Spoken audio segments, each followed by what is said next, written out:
Assalamualaikum warahmatullahi wabarakatuh. Apa kabar teman-teman?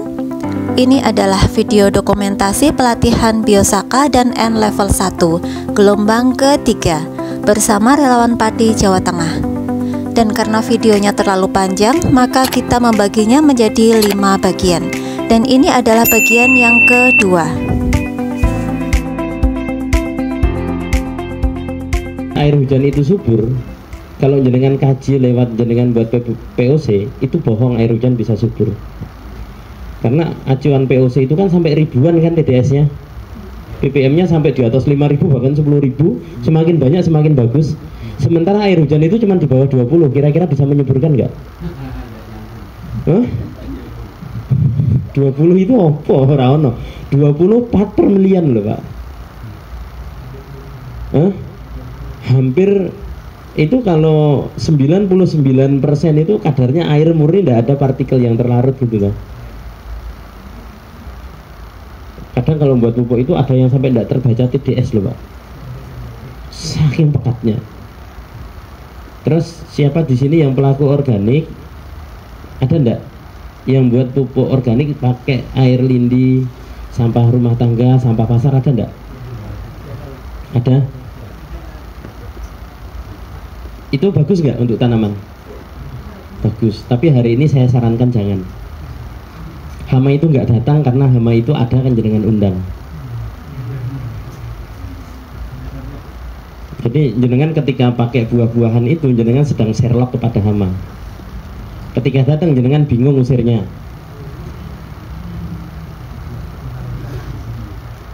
Logikanya ini gambarannya sederhana. Kalau mbeteti ikan, pas buang airnya sudah nggak ada ikannya, dibuang, lalat datang nggak? Kan udah nggak ada ikannya. Nah kira-kira jeruk, jambu, dan buah-buahan itu dari zaman dulu sudah kena lalat buah. Jambu dari dulu sudah ada lalat buahnya, gitu? Dulu nggak ada. Oke. Baru-baru ini ya. Baru 2 tahunan di sini. Nah, kalau dulu zaman dulu yang diserang lalat buah itu buah apa? Belimbing lalat buah. Nek jambu musim-musiman tok ya. Kalau pas musim hujan kena lalat buah. Kalau musim kemarau jambu air enggak kena lalat buah gitu ya. Jambu kluthuk. Jambu kristal musim-musiman. Ada yang kena, ada musim tertentu dia enggak kena gitu ya. Mangga sekarang kena semua toh. Sebenarnya ada apa? Terus jambu sekarang kena. Cabai rawit saja yang dulu enggak tersentuh sekarang kena toh. Di bawah pohon buah pun dulu cabai rawit enggak kena. Sekarang kok koyoknya wajib gitu. Waduh. Katis kena lalat buah. Itu gara-gara jenengan pakai pupuk organik. Iya. Itu gara-gara jenengan pakai sampah pasar, sampah rumah tangga. Kenapa? Ya, enggak.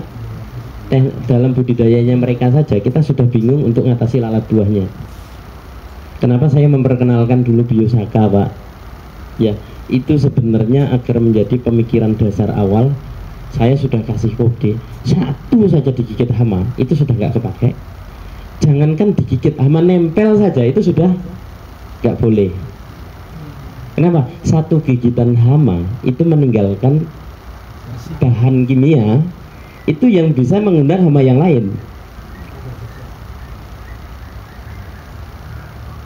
Ya kan ketika hama semut nyampe di situ, semut nggak perlu turun datang ke sarangnya mengundang yang lain toh.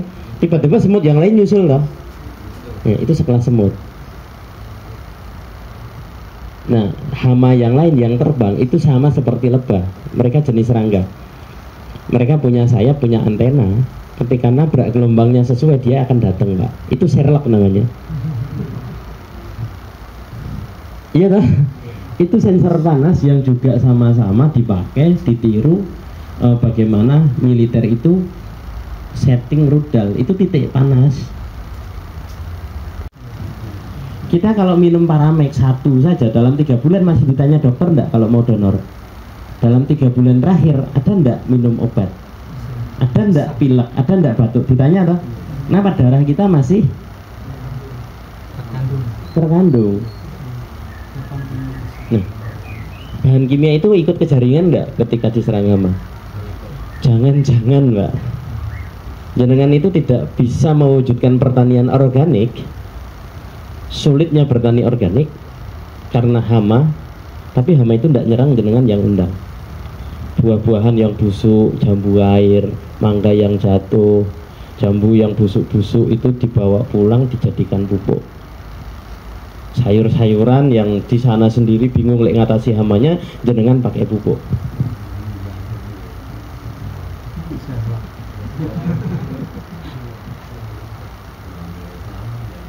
Lah iya loh. Terus urin yang paling bagus urin apa pemahamannya? Urin kelinci toh. Kandungan NPK-nya lebih tinggi daripada sapi, daripada kambing. Saya sarankan jangan.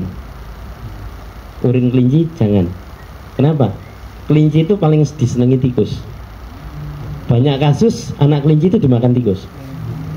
Gitu. Nah berarti ini aroma nih kelinci. Kira-kira tikus mendekat enggak?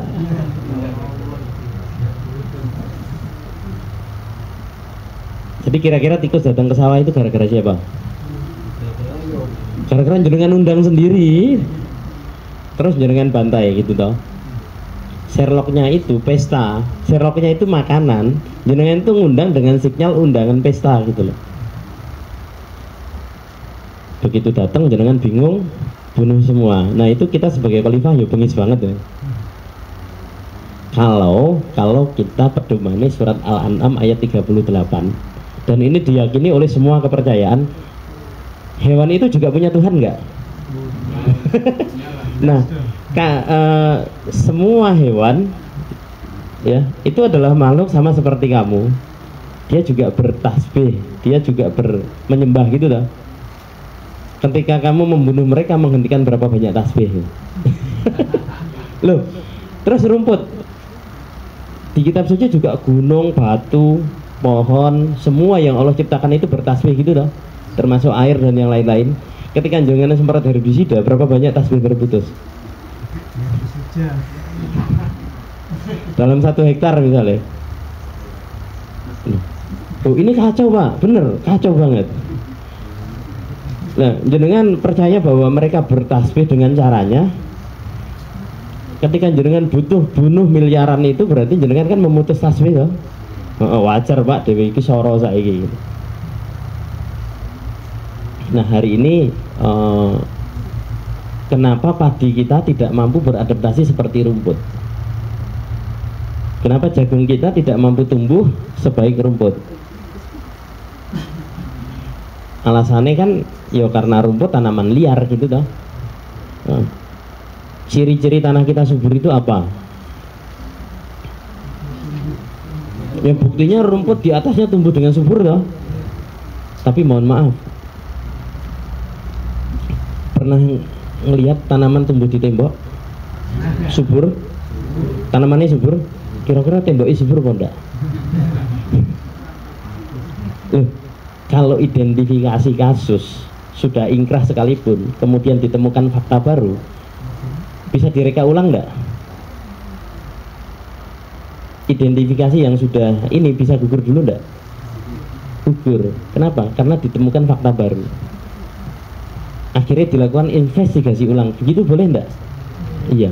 Nah ini banyak keilmuan yang sebenarnya dari barat ketika kita melihat di Indonesia itu enggak sinkron. Subur itu harus begini gitu loh. Lah kalau kira-kira dengan fakta ada rumput tumbuh di tembok, gugur enggak ilmu itu? Kira-kira rumput itu yang salah apa kita yang salah? Nah harusnya yang kita cari tahu kan itu ya Pak ya. Yang harus kita cari tahu sebenarnya apa sih gitu. Kalau di situ nggak ada NPK, berarti ada yang lain yang dibutuhkan tanaman dalam jumlah sedikit dan itu bukan NPK misalnya. Tapi mohon maaf, tidak akan terbentuk akar, batang, daun yang sempurna tanpa unsur hara gitu toh. Nah, terus bingung Pak dengan fakta di Indonesia itu. Ono bunga yang menggantung, tidak ada medianya tapi ya subur, ada bunganya. Yang jelas itu tidak mungkin dikutub, tidak mungkin digurun gitu Pak. Iya toh? Nah jadi Indonesia itu saya sering sampaikan sebenarnya kalau kita mau beneran, kalau kita mau sadar dan kita memahami potensi, tidak ada satu teknologi pertanian pun di dunia yang mampu menandingi kita. Karena di sini teknologi Tuhan, teknologi alam, di sana rekayasa. Iya toh? Sayangnya kita silau dengan teknologinya mereka, seolah-olah itu hebat. Padahal mereka itu penelitian untuk bagaimana menyesuaikan apa yang ada di sini. Dan karena kita tambah dari itu, di sini susah. Budaya itu kan teken ya. Nek budaya itu jadi teken, ya nek wis di usaha itu salah satu bentuk usaha itu adalah dari nek bahasanya neng budaya itu ada teken, tekun, tekan gitu ya. Wih, Jombang. Gus. Yang punten. Lu Jombangnya mana menjenengan? Cukir, Mampang. Aduh, men belajar. Tapi tidak apa-apa, sekali-kali ke Bumi Minatani ya toh. Insya Allah Pati Bumi Minatani ini ruhnya Jawa Tengah Pak. Kenapa kendeng? Kendeng ojo gendeng ya. Nah sebenarnya kalau kendeng itu dibuat misalnya pabrik semen gitu ya, ya mata air dari banyak sungai itu hilang. Ya mata airnya dari situ terus itu dibongkar gimana? Nah, alhamdulillah khusus di Pati, mudah-mudahan pabrik semen itu tidak berdiri. Nah, karena dampaknya yo selain debunya, yo untuk kesehatannya dan ekosistemnya itu banyak sekali. Ini tidak provokasi, tapi memang alam itu memang harus lestari. Kita itu hanya disuruh merawat. Alam itu sudah sempurna, nggak untuk menyempurnakan. Jadi telah aku ciptakan dengan sempurna gitu toh. Kalau ada kerusakan itu ulah siapa? Tapi kita sesama manusia orang menyadari tuduhan, salahmu gitu. Nah, yang saya lakukan, saya tidak punya organisasi Pak. Saya tidak butuh badan hukum. Yang saya lakukan itu tidak butuh bantuan pendanaan. Yang saya lakukan itu pengabdian Pak. Jadi karena apa? Ya gue mau ketika ini sudah kitab suci itu bisa dibuktikan, saya percaya Tuhan dan saya nggak akan jualan.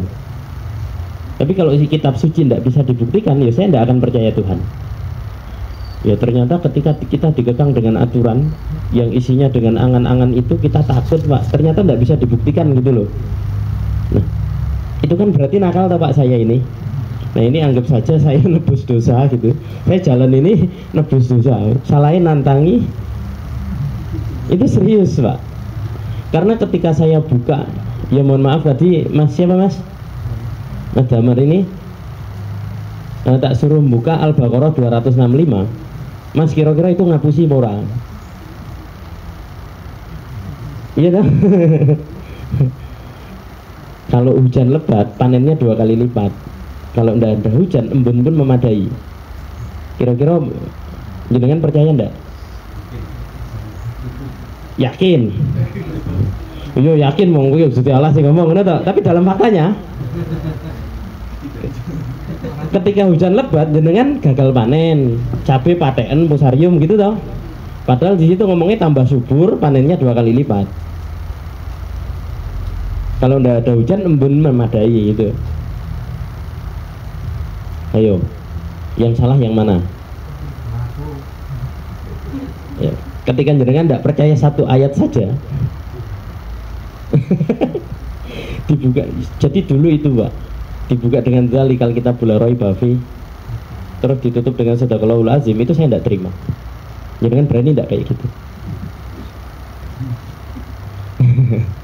Lu serius itu? Kenapa jenuh Pak? Moco bolak-balik katam terus tapi kok orang paham gitu. Tapi ternyata hanya memahami tentang pertanian saja kita wis gila Pak. Saya ini anggap aja gila Pak. Dari 2006 itu mandangi suket Pak. Kalau itu nantang, kalau kamu mampu ciptakan makhluk seperti lalat. Kalau kamu tidak mampu, itu kumpulkan seluruh sekutu-sekutumu gitu. Dan saya kamu tidak akan mampu. Laler, jadi apa dengan laler? Saya itu sampai laler ngendok tak gatek nih. Jadi kan pernah enggak kayak gitu? Jadi laler itu tak tunggoni Pak. Sebenarnya ada apa dengan laler? Nah, lalat hijau itu ketika nelor di tempat yang bagus, yang sesuai, itu enggak nyampe 3 menit, ada titik hitamnya itu langsung jalan. Cuman ada titik hitamnya di ujung putihnya itu langsung jalan dan bisa langsung nembus. Berarti titik hitam itu kan punya gigi dan tajam gitu Pak. Gila toh.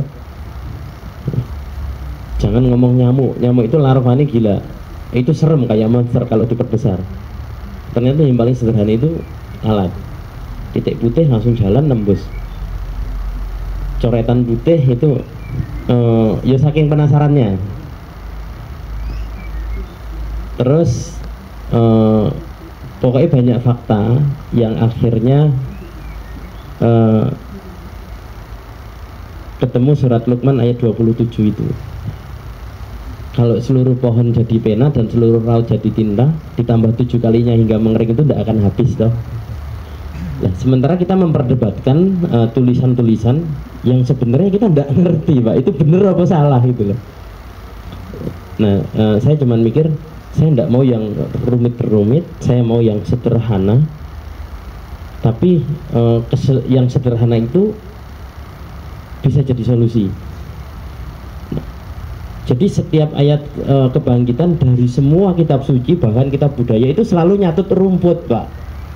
Dengan pakai dari mulai kitab Hindu, Buddha, sampai kitab Injil, Taurat, Zabur, sampai Al-Quran, itu nek ngomong tentang kesuburan, tentang kebangkitan, itu selalu ngomong pasti nyatut rumput. Dari musim kering, kemarau, mati, bahkan datangnya Dewi Sri itu ditandai dengan turunnya air hujan gitu dong. Nah itu kenapa rumput selalu yang dicatat gitu. Nah sejak itu baru saya itu ya kurang ngamati rumput jadi nek apa gitu loh. Terus sadar juga dengan sadari atau tidak, semua hewan yang makan rumput lahir dalam hitungan jam jalan. Gitu. Harusnya gajah sama tikus jalannya duluan mana? Harusnya logikanya harusnya sapi sama kucing logikanya duluan mana jalannya? Logikanya duluan kucing. Wong enteng kok gitu. Nah gajah itu beratnya lahir itu lebih dari 2 kuintal dan dalam 3 jam dia mampu berdiri loh. Nah, untuk berdiri menopang seluruh tubuhnya yang berat itu dibutuhkan energi enggak? Yang dibutuhkan manusia itu makanan apa energi? Yang dibutuhkan tanaman yang tumbuh itu pupuk atau sebenarnya energi untuk transformasi untuk menjadi dalam wujud lain. Nah, ayo, ayo kita dah. Nah, gajah dengan bobot sekian, dia tidak akan mampu berdiri kalau energinya tidak cukup. Karena itu dihitung secara fisika, secara kalorinya. Kalau tidak cukup energinya, tidak akan jadi pengungkit gitu. Tidak akan bisa mampu mendirikan beban sebesar itu. Itu hanya bisa ditopang oleh energi yang cukup yang ada di kaki-kakinya itu. dia cuma makan rumput tapi tidak habis di situ, jangkrik, belalang dan yang lain-lain itu baru netes itu langsung lompat jauh gitu, itu netes langsung ting gitu. Wow. Jadi saya ngumpulkan telur-telurnya itu Pak, agar pengen tak amati gitu. Setelah penasaran dengan laler, untuk bisa melompat terbang itu dibutuhkan energi. Dari situ saya mikir rumput ini tidak main-main. Nah, tapi kalau secara kandungan, ya tidak mungkin karbohidrat. Tapi ternyata yang kita butuhkan itu energinya gitu loh. Nah, monggo, ini dari mana Pak? Oh Kudus, Kudus banyak ini merapat di sini. Kapan-kapan di Kudus lah saya. Kudus itu, Kudus Demak itu harusnya lebih cepat ya. Tapi ternyata untuk pertanian tetap Bumi Minatani lebih dulu Pak. Yang sudah jadi gelar padi. Kita juga nggak tahu ya Bu ya, untuk bagaimana mendesain. Kita tidak pernah rencanakan, wong saya juga tidak kenal dengan Bu Eni, opennya dengan 3GO. Untuk Biosaka ini berjalan di Pati, dan memang ya dari Blitar terus ke Pati itu kan kayak tidak ada yang menghubungkan. Tapi kita nganggapnya SK Langit Pak. Jadi kalau tidak ada kemudahan, tidak ada SK Langitnya ya nggak akan terlaksana gitu. Jadi Biosaka itu lahir dari pemikiran nakal sebenarnya, tapi sebenarnya untuk mencari sebuah dasar kenapa petani itu jarine mulya kok soro.